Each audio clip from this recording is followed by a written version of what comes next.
The Soviet Union detonated its first nuclear bomb on August 29, 1949, leading to the doctrine of mutually assured destruction, shared by both the USA and the Soviets. The unwritten agreement by the two superpowers deterred nuclear war with an implied threat to blow up the world, if need be, to defend each of their interests. I well remember the Cuban Missile Crisis of October 1962, having been drafted into the military at that time. Mutually assured destruction had significant meaning to the whole world during this period. This crisis, along with the escalating ill-advised Vietnam War, made me very much aware of the problems the world faced during the 5 years I served as a U.S. Air Force flight surgeon. It was with great pleasure and hope that I observed the collapse of the Soviet Union between 1989 and 1991. This breakup verified the early predictions by the free market economists like Ludwig von Mises that communism would self-destruct because of the deeply flawed economic theories embedded in socialism. Our nukes were never needed because ideas are more powerful than the weapons of war. Many Americans at the time were boldly hopeful that we would benefit from a generous peace dividend. Sadly, it turned out to be a wonderful opportunity wasted.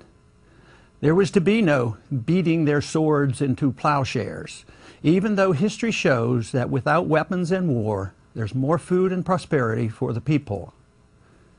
Unfortunately, our leaders decided on another course that served the special interests who benefit from constant wars and the arbitrary rearrangements of national borders for control of national resources. Instead of a peace dividend from ending the policy of mutually assured destruction, U.S. leaders opted for a foreign policy of American world domination as its sole superpower.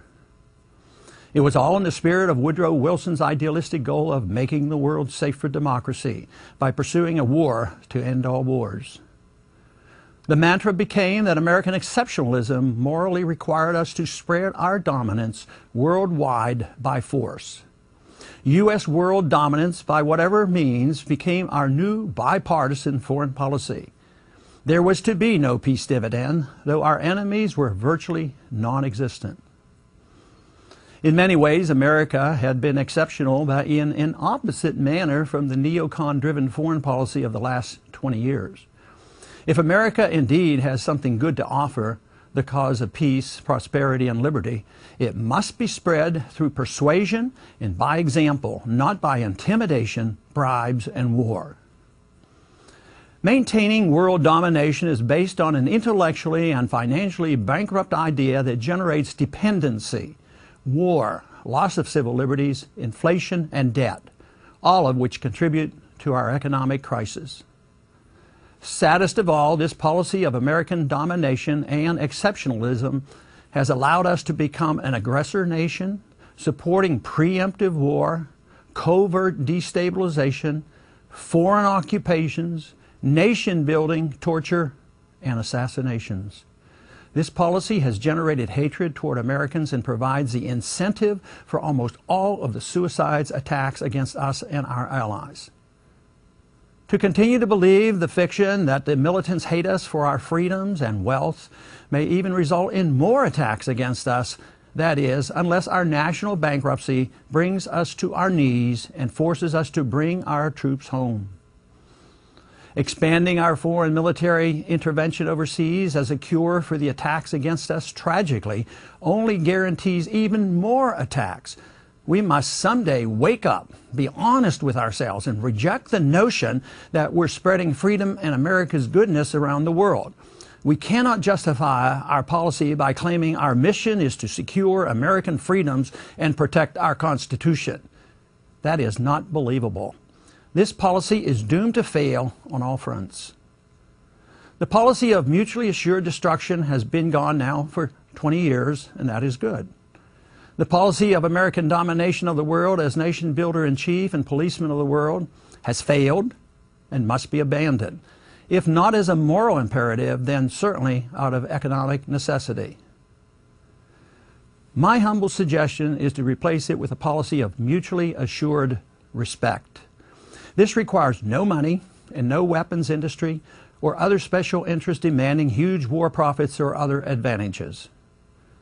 This requires simply tolerance of others' cultures and their social and religious values, and the giving up of all use of force to occupy or control other countries and their national resources. Many who disagree choose to grossly distort the basic principles shared by the world's great religions: the Golden Rule, the Ten Commandments, and the cause of peace. Religions all too often are distorted and used to justify the violence engaged in for arbitrary power. A policy of mutually assured respect would result in the U.S. treating other nations exactly as we expect others to treat us, offering friendship with all who seek it, participating in trade with all who are willing, refusing to threaten, bribe, or occupy any other nation, seeking an honest system of commodity money that no single country can manipulate for a trade advantage. Without this, currency manipulation becomes a tool of protectionism and prompts a retaliation with tariffs and various regulations. This policy, when it persists, is dangerous and frequently leads to real wars. Mutually assured respect offers a policy of respect, trade, friendship, and rejects threats, sanctions, and occupations. This is the only practical way to promote peace, harmony, and economic well-being to the maximum number of people in the world.